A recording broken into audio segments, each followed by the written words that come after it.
जंगल में जब तेज की बारिश हो रही थी, एक चिड़िया के दो बच्चे थे। वो दोनों बच्चे घर में बैठ के बारिश के मज़े ले रहे थे। तभी अचानक से बिजली कड़कती है। दोनों बच्चे डर जाते हैं और अपनी माँ के पास छुप जाते हैं। बच्चे माँ से कहने लगते हैं, माँ, ये इतनी जोर से आसमान में क्या चमक रहा था और उसकी आवाज भी कितनी ज्यादा तेज थी। बच्चों, वो बिजली गिरने की आवाज थी। जब आसमान में बादल जोर से एक दूसरे से टकराते हैं तब ऐसी आवाजें आती हैं। अच्छा। चिड़िया रानी अपने दोनों बच्चों को बारिश की कहानी सुनाते रहती है। बारिश बहुत ही तेज होता रहता है जंगल में बहुत ही तेज बिजली भी कड़कती है। वह चिड़िया रानी का घर पेड़ पर रहता है और उसका घर बहुत ही कमज़ोर रहता है। चिड़िया रानी सोचती है कि इतना तेज़ बारिश हो रहा, कहीं मेरे घर को कोई नुकसान ना पहुंच जाए। वह सोचती रहती है और अपने बच्चों को सुनाती रहती है कहानी।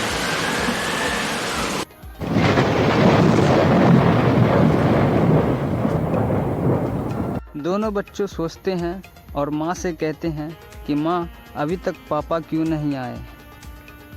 चिड़िया रानी कहती है, पापा गए हैं बाहर, हम लोगों के लिए खाना लेकर के आएंगे। तभी और तेज़ बारिश होती है और फिर चिड़िया रानी के घर में पानी का बूंद गिरने लगता है। चिड़िया रानी कहती है कि ये क्या हो गया, हमारे घर में पानी कहाँ से आ रहा है। उनका घर चूने लगता है क्योंकि बारिश बहुत ही तेज़ होती है। घर कमज़ोर होने के वजह से चिड़िया रानी का घर टूट जाता है और गिर जाता है। चिड़िया रानी अपने बच्चों को जैसे तैसे घर से बाहर लेकर के निकलती है। बारिश में ही बाहर निकल जाती है घर से और उसके बाद सामने वाले डाली पे जाकर के बैठ जाती है। तभी चिड़िया रानी का घर हड़ीम सनी बिजली कड़कने से नीचे गिर जाता है। अरे बाप रे, अब मैं क्या करूं? इतनी तेज बारिश में मैं मेरे बच्चों को लेकर कहां पर जाऊं? चिड़िया रानी के आसपास वाले पड़ोसी सभी अपने घर से चिड़िया रानी की तमाशा देख रही थी, पर कोई मदद के लिए नहीं आया। चिड़िया रानी और चिड़िया रानी के बच्चे सोचते हैं कि कब बारिश ख़त्म होए। पिछले 2 दिन से बारिश हो रही है। पास में ही कौवा भाई का घर था, वो भी चिड़िया रानी की तमाशा देख रहे थे। कौवा भाई अपने फैमिली के साथ एक घर में रहते थे। उसका एक बच्चा था और उसकी पत्नी। तभी कौवा कहता है कि चिड़िया रानी मुसीबत में है, हमें उसकी मदद करनी चाहिए, क्योंकि उसने भी एक बार हमारी मदद की थी। कौवा की पत्नी कहती है, बड़े आए मदद करने वाला।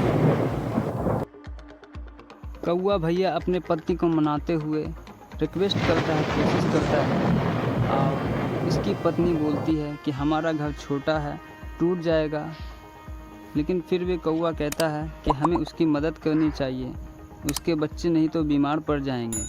कौवा फिर कहता है कि एक बार बहुत तेज़ बारिश हो रही थी, हमारे घर में जो पानी घुस गया था, तो मैंने चिड़िया रानी के घर के बाहर खड़ा होकर के उससे मदद मांगने गया था।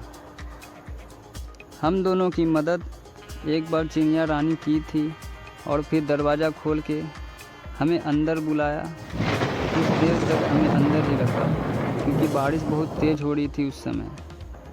चिड़िया रानी हमारी मदद की थी, क्या तुम भूल गई हो?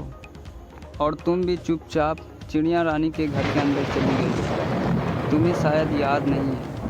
कौवा भाई ऐसे कहते हुए अपनी पत्नी को कहानी सुनाता है, लेकिन फिर भी उनकी पत्नी नहीं मानती है। उसकी पत्नी कहती है कि मेरी तबीयत बहुत ज़्यादा ख़राब है, मैं नहीं जाऊंगी, मैं तो यहीं पे सोऊंगी, आराम करूंगी। कौवा भाई अकेला ही जाता है, दरवाज़ा खोलता है, लेकिन बारिश होने के कारण दरवाज़ा पूरी तरह से लॉक हो जाता है, खुलता नहीं है। फिर कौवा भाई कहता है कि अरे ये दरवाज़ा खुल क्यों नहीं रहा है, आओ तुम हमारी मदद करो।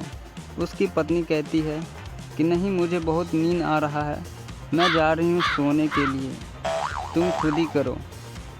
कौवा की पत्नी किसी तरह का उसकी मदद नहीं करती है, अपने बच्चों को बुलाती है और बच्चों से कहती है कि चलो अब सोने का टाइम हो गया है। उसकी पत्नी बिस्तर पे जाती है और फिर सो जाती है।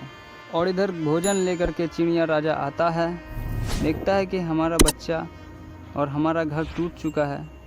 पार्ट 2 में आपको